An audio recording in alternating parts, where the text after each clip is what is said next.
पुरुषार्थ से प्रारब्ध। ओम शांति। आज का हमारा विषय है सुख स्वरूप स्थिति का अनुभव। तो आइए आज सारा दिन हम सभी बाबा के साथ सुख स्वरूप स्थिति का अनुभव करने के लिए थोड़ा विस्तार से समझते हैं। ओम शांति। सुखों का सागर हमारे लिए सुखों की सौगात लेकर आया है। हम सुखों के दाता के बच्चे हैं, तो संपूर्ण सुख पर भी हमारा अधिकार है। हम रोज उठते ही याद किया करें, मैं बहुत सुखी हूं, मेरे दुखों के दिन समाप्त हो गए हैं। स्वयं भगवान सुख बांटने के लिए मेरे पास आए हुए हैं, तो मुझे सुख भरा जीवन जीना है। दुख की छाया से, दुखों के स्पर्श से हमें मुक्त रहना है। दुखों की बातें तो आती हैं, देह में रोग शोक भी आते हैं, परिवारों में भी समस्याएं आती हैं, और सबसे बड़ी बात तो कोई आपका बार बार अपमान करता है, कोई आपको कष्ट पहुंचाता है, कोई आपको धोखा देता है। अपनों से आपको अपनापन नहीं मिलता, अपनों से आपको अपनापन नहीं मिलता, धोखा मिलता है तो दुख तो हो सकता है, परंतु हम सुख स्वरूप हैं, हम दुख हरता हैं, हम भगवान के बच्चे हैं। इसी स्मृति से हमें अपने को बहुत सुखी बनाकर रखना है और याद रखना है कि जो लंबा काल स्वयं को ईश्वरीय सुखों से भरेंगे, जो सुखी रहेंगे, वो दूसरों के दुख हरता बन जाएंगे। एक बहुत बड़ा चैलेंज, चुनौती हमारे सामने आता जा रहा है। विनाश की लंबी चौड़ी प्रक्रिया से हम सबको गुजरना है, तो विभिन्न परिस्थितियों में हम दुख से मुक्त रहें और दुखी आत्माओं को निरंतर मदद करते चलें। सवेरे उठकर स्वयं को ईश्वरीय सुखों से भरपूर कर दें, प्रभु मिलन का सुख प्राप्त करें, फिर ईश्वरीय महावाक्यों का सुख प्राप्त करें, बाबा से रूह रिहान करें और सुखी जीवन जीने की कला सीख लें। ये भी एक कला है।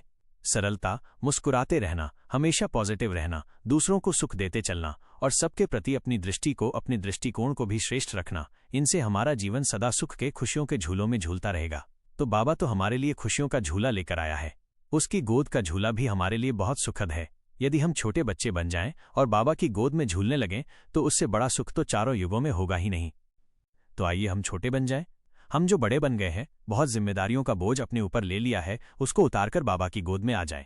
छोटे बच्चे बन जाएं। जैसे छोटे बच्चों को कोई चिंता नहीं होती, उनका जीवन बिल्कुल निश्चिंत होता है। उनकी चिंता माँ बाप करें, वो क्यों करें, सबको इसका अनुभव है। तो हम भी बाबा के हाथों में स्वयं को सौंप दें और निश्चिंत जीवन जिएं। हमें ऐसा सुंदर भविष्य मिलने जा रहा है कि 2 युग तक हमें कमाई की कोई चिंता नहीं होगी, कमाई करनी ही नहीं पड़ेगी। हम बेफिक्र बादशाह रहेंगे। लेकिन उससे पहले यहीं पर हम बेफिक्र बादशाह बन जाएं, बादशाहों की तरह संसार में जिएं और याद रखें कि जो कुछ हो रहा है वही सत्य है। जो कुछ हो रहा है वो तो हमने करोड़ों बार देखा है। तो जैसे बाबा साक्षी हैं, बहुत हल्का है क्योंकि कुछ भी नया नहीं हो रहा है, वैसे ही हमें भी ड्रामा के ज्ञान को यूज करके बहुत हल्के रहना है। तो आज सारा दिन हम इस स्मृति में रहेंगे कि जो कुछ हो रहा है, जो कुछ हम देख रहे हैं, वो तो हमने करोड़ों बार देखा है, नथिंग न्यू। और इस संकल्प से हम बहुत हल्के रहकर साक्षी भाव में आ जाएंगे और अपने जीवन को आनंद से, सुखों से भरपूर करेंगे।